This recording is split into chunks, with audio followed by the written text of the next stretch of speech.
오늘의 이야기, 바로 꿈의 여정. 두 라이벌은 어떻게 황금기를 만들었나?입니다. 바로 한번 시작해 볼까요? 자, 지금 보시는 이 그림, 600년이나 된 몽유도원도라는 작품인데요. 이게 그냥 아름다운 그림 한 폭이 아니에요. 여기에는요, 한 나라의 운명을 바꿔놓은 두 라이벌의 이야기가 숨어 있습니다. 아니, 어떻게 전혀 다른 두 사람이 한 국가의 가장 빛나는 시대, 이른바 황금기를 여는 열쇠가 될 수 있었을까요? 오늘 저희가 바로 그 단서를 마치 역사 속 탐정처럼 하나하나 따라가 보려고 합니다.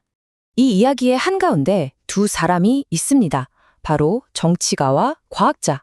정말 다른 세상에 사는 사람들 같죠? 이 두 사람, 정말이지 극과 극이었어요. 한쪽은 정인지, 글로써 나라의 질서와 제도를 세우는 말 그대로 질서를 만드는 사람이었죠. 그에게 글이란 곧 법이나 마찬가지였거든요. 그런데 반대편에는 김담이 있었습니다. 이 사람은 오직 정확한 계산, 관측, 이걸로만 진실을 찾는 세계를 계산하는 사람이었어요. 숫자, 그게 무조건 진실이어야 한다는 거죠. 이렇게나 다른 두 사람을 한자리에 불러 모은 장본인이 있었으니 바로 세종대왕의 아주 야심찬 프로젝트 때문이었습니다. 세종대왕에게 하늘의 움직임을 정확하게 파악하는 건 뭐랄까 단순한 학문적 호기심이 아니었어요. 이게 백성을 다스리는 근본이라고 생각했죠.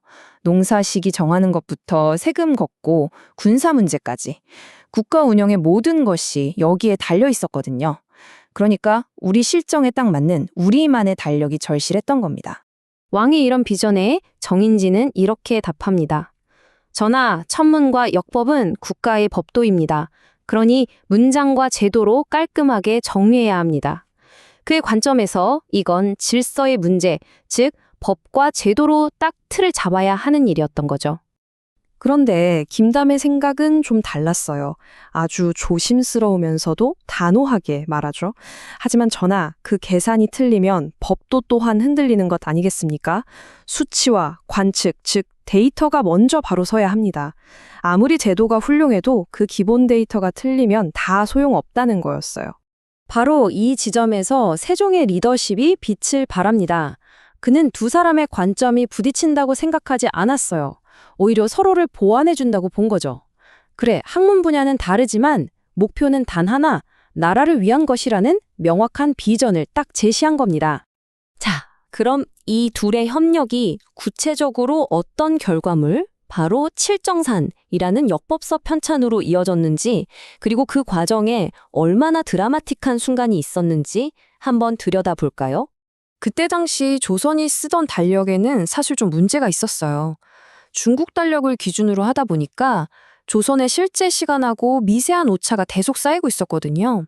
김담이 밤낮으로 계산에 매달려서 마침내 그 오차를 정확하게 발견해냅니다. 정말 아주 작은 차이였지만 이게 시간이 흐를수록 점점 커져서 나중에는 계절의 시작조차 틀리게 만들 수 있는 꽤 심각한 문제였던 거죠. 말하자면 공식 기록이랑 실제의 하늘이 서로 딴소리를 하고 있었던 겁니다. 자, 여기서 이제 엄청난 긴장감이 생깁니다. 질서와 기록을 그토록 중시했던 정인지, 과연 어떤 선택을 할까요? 기존의 권위 있는 기록을 지킬 것인가? 아니면 이 불편한 데이터가 말하는 진실을 받아들일 것인가? 정말 중요한 기로에 선 거죠. 그리고 바로 이 순간 정인지가 위대한 결단을 내립니다. 진실이 바뀌면 기록도 바뀌어야 한다. 와, 이 한마디. 이걸로 그는 기존의 권위보다 데이터가 증명하는 진실을 선택한 겁니다. 질서를 만드는 사람과 세계를 계산하는 사람. 이 두 사람이 드디어 하나의 목표 아래 완벽하게 하나가 되는 정말 멋진 순간이었죠. 그런데 이 위대한 협력, 이게 단지 두 사람만의 이야기는 아니었어요. 자, 우리 다시 맨 처음 봤던 그 그림, 몽유도원도로 돌아가서 그 안에 숨겨진 더 깊은 의미를 한번 파헤쳐 보겠습니다. 이 그림은 안평대군이라는 왕자가 꾼 꿈을 그린 작품인데요. 근데 그게 다가 아니에요.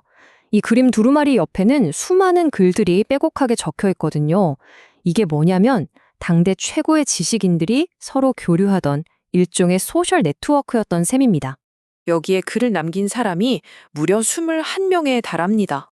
그리고 정말 놀랍게도 이 21명의 명단에 우리의 두 주인공, 정인지와 김담의 이름이 나란히 올라와 있습니다. 이게 뭘 의미할까요?